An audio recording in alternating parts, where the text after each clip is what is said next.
Good morning. সবাই কেমন আছেন? আশা করি সবাই ভালোই আছেন। এই দিনটা ছিল 31 জানুয়ারি 2026 স্যাটারডে। আমার হাজব্যান্ডের অফিস থেকে অ্যানুয়াল পিকনিক ছিল। জায়গাটা ছিল কলকাতা থেকে কিছুটা দূরে। যেতে প্রায় গাড়িতে 3 থেকে 3.5 ঘন্টা সময় লেগেছিল।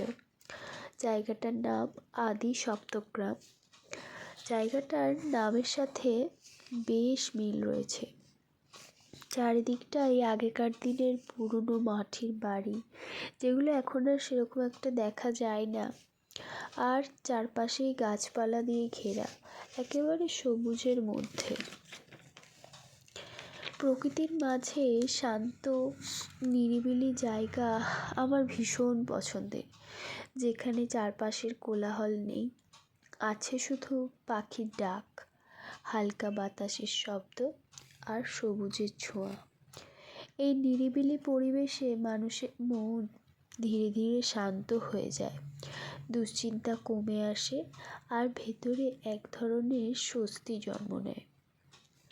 প্রকৃতি আমাদের শেখায় ধৈর্য, সৌন্দর্য আর নতুন করে শুরু করার অনুপ্রেরণা। আকাশটা যেন ধীরে ধীরে রং বদলায়।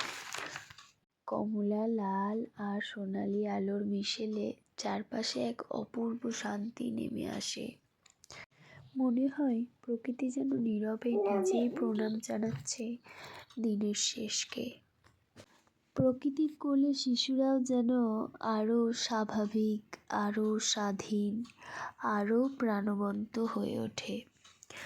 মোবাইল আর চার দেওয়ালের বাইরে সবুজ মাঠ, নীল আকাশ, হালকা বাতাস, এসবই ওদের মনকে করে তোলে উজ্জ্বল আর শান্ত।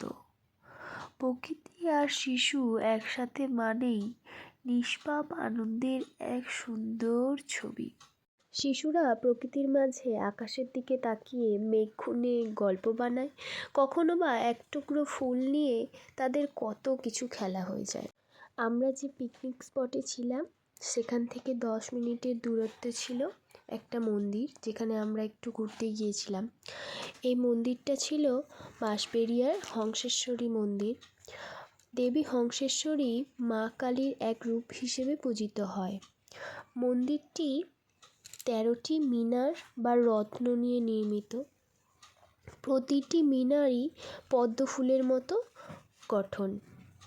মন্দিরের ভেতরের মূর্তিটি ছিল নীল বর্ণের, আর মন্দিরটির চারপাশে এরকম ফুলের বাগান, আর একটি পাশে এইদিকে রাজবাড়ি রয়েছে, আর ওইদিকের যে মন্দিরটি রয়েছে ওটি পুরনো। ওই মন্দিরটির সম্পূর্ণ কাজটিই রয়েছে টেরাকোটা। আমি আনমনা হয়ে আকাশের দিকে তাকিয়ে থাকতে থাকতে মেঘেদের আনাগোনা দেখি, আবার সন্ধ্যা হয়ে গেলেই পাখিদের ঘরে ফেরা। এটা শুধু তাদের বিশ্রাম নয়, বরং নিরাপত্তা আর আপন ঠিকানার টান।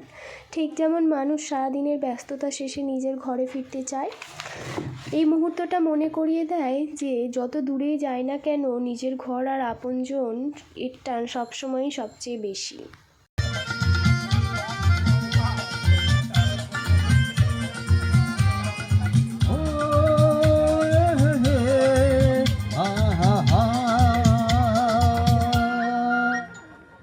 सपनों के रानी कब आएगी तू, आई रुत मस्तानी कब आएगी तू, बीती जाए जिंदगानी कब आएगी तू, चलिया।